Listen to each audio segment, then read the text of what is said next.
JPP, tem a palavra o Sr. Deputado Rafael Nunes. Muito obrigado, Sr. Presidente, Senhoras e Senhores Deputados, Sr. Secretário Regional. Pouco há a dizer em relação à necessidade e a pertinência da entrada e discussão deste diploma nesta Casa, mas eu irei abordar única e exclusivamente esta temática no que concerne a esta intervenção.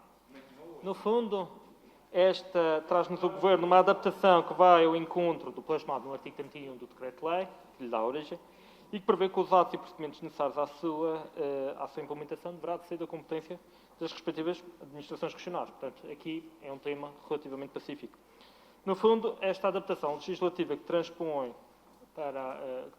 a ordem jurídica portuguesa de um regulamento europeu vem garantir a aplicação desta abordagem em termos de harmonização técnica e normalização que se prevê em inúmeros teleféricos e ascensores um pouco por toda a Europa, desde elevadores e ascensores propriamente ditos, até instalações de interesse histórico, cultural ou patrimonial que tenham dado entrada antes de 1986 e que ainda estejam em funcionamento, passando até por instalações por cabo destinadas a fins agrícolas e florestais, como temos muitos exemplos cá na região. Portanto, não temos nada a opor a esta normalização e adaptação à região.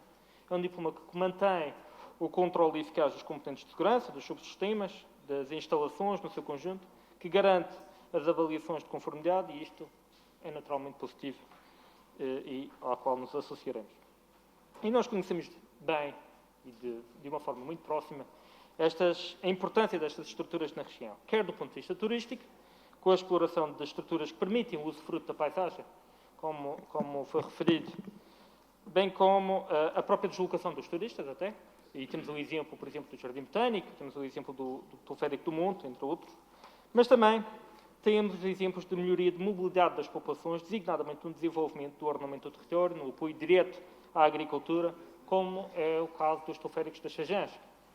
Portanto, em termos de fiscalização também não há nada a acrescentar e concordamos que esta responsabilidade deverá, de facto, cair na Direção Regional da Economia e Transportes e também aqui não temos qualquer tipo de reticências. Mas ao ler estas diretivas que deram origem a esta adaptação, ou preparar esta intervenção, eu relembrei-me de uma manchete do matutino regional que referia que a Europa manda devolver dinheiro do teleférico.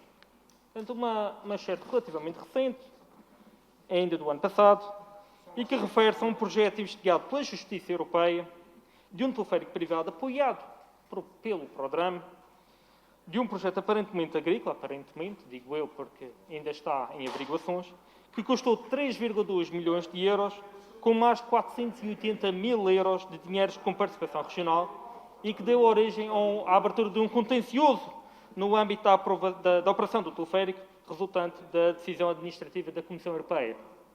Portanto, a verdade é que temos aqui um caso que remonta e que se arrasta desde 2016, sendo que esta sociedade é acusada, e volto a referir, é acusada de alegadas irregularidades pelo facto deste teleférico servir como meio de transporte turístico e ainda, pela sua utilização, estar sujeita à cobrança de uma tarifa, o que extravasa, segundo as entidades europeias, a intenção original para o qual foi apoiado e a implementação deste teleférico no âmbito do próprio apoio do Prodram, nomeadamente no apoio direto à agricultura. E pergunto eu, Sr. Secretário, o que é que foi feito pelas autoridades regionais que injetaram mais 480 mil euros dos contribuintes madeirenses neste projeto? O que é que foi feito? De que forma é que foram tomadas todas as providências de forma a salvaguardar a correta utilização destes fundos, que são dinheiros públicos, que são dinheiros dos contribuintes? Como é que foram feitas estas fiscalizações? Como é que chegamos ao ponto de ter um caso desta magnitude sem qualquer tipo de fiscalização regional? Não é da competência das entidades gestoras regionais do programa fazer estas fiscalizações, garantirem este acompanhamento? E nós sabemos que o Governo Regional é um pouco averso, tem alguma alergia a estes acompanhamentos, a estas fiscalizações, mas, de facto, gostaria de saber como é que, de facto, apesar deste mediatismo que foi trazido para a esfera pública, segundo todas estas notícias, toda a investigação foi feita por entidades europeias. Pouco ou nada foi referido em relação ao Governo Regional neste assunto, apesar de estar em casa dinheiros públicos dos madeirenses, Sr. Secretário. E gostava que nos explicasse qual o ponto de situação, em que pé é que estamos neste assunto. E nesta tónica, e terminando, Não posso deixar de referir que é de facto importante garantir que estas instalações por cabo e a respectiva infraestrutura, bem como todos os sistemas de segurança e componentes de segurança, garantam realmente este nível de segurança das pessoas e dos bens.